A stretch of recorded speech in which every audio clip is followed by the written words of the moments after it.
میگه که نه ما میمانیم نه اندوه و نه هیچ یک از مردم این آبادی.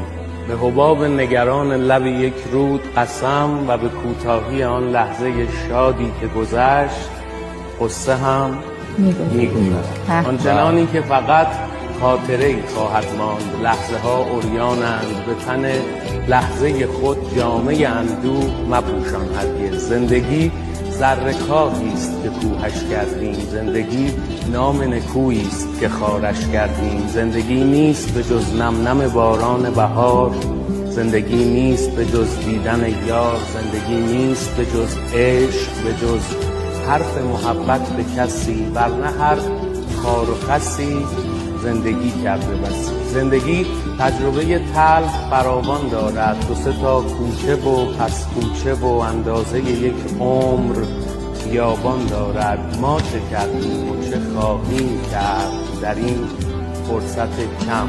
من که تا هست نفس میکشمش و شما را و بینندگان عزیز رو تا پای جان دوست دارم. 11 تا تیر هوایی دارم. 1 2 3